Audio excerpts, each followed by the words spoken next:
Hello there. Hola, ¿qué tal?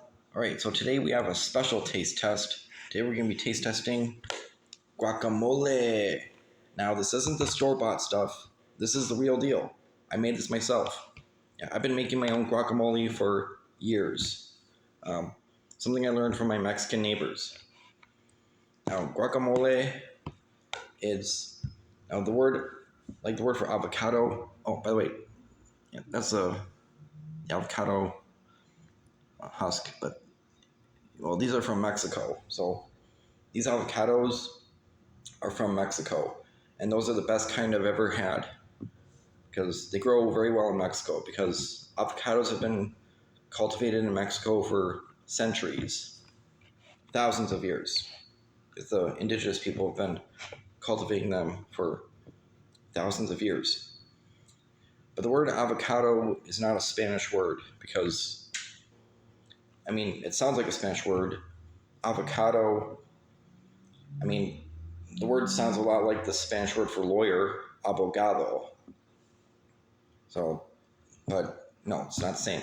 No, the Spanish word for avocado is aguacate, which comes from the Nahua word aguacatl, which means, well, I don't think I'm allowed to say it here on YouTube. So you'd have to look up the etymology for yourself. But basically, what guacamole means, that's also an indigenous word, not Spanish. It's uh, guacamole in Nahua, which means avocado sauce, which is basically what it is. But enough chit chat. Here, spoon this up. And the way I make this a little differently. Yeah, put it on my tostada. These ones, I got these at Aldi. And the avocados I got at Aldi also because that's the only place I could find the avocados from Mexico was at Aldi. The other stores didn't have them. They had avocados from Peru, from Colombia, but those avocados don't taste very good. I didn't like them anyway. But no, the best ones I've ever had were from Mexico. Um, but basically, I just mash up the, the avocados and squeeze some lime and some diced jitomate, tomato, red onion, cebolla, and jalapeno and cilantro, and that's it. All right, buen provecho. Oh, here. Está bueno, está bueno. These tostadas, that's what they use in Mexico. They don't have the tortilla chips, tortilla crisps like you find at a Mexican American restaurant in the States. Oh, and of course I have La Corona, Corona Light. Salud.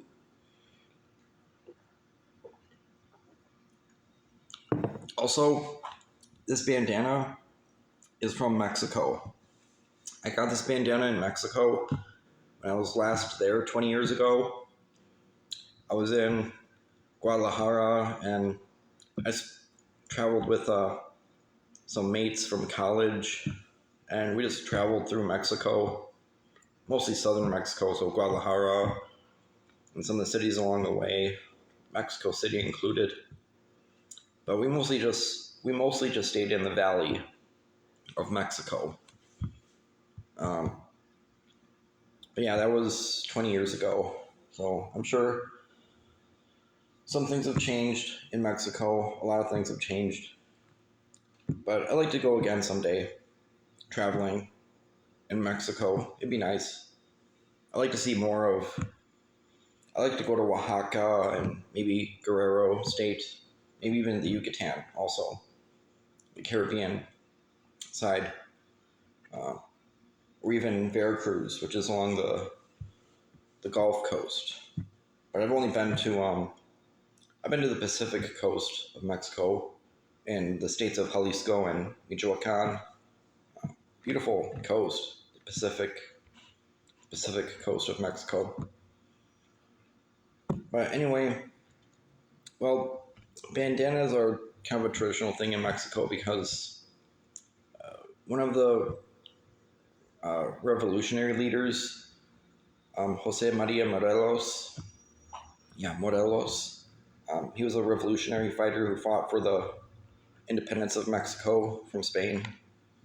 And he wore bandanas often because, according to tradition, he suffered from headaches. Um, but, well, I don't know. But yeah, so, well, I'm going to enjoy this and this. And, all right, so be well, be safe. Until next time. Hasta luego.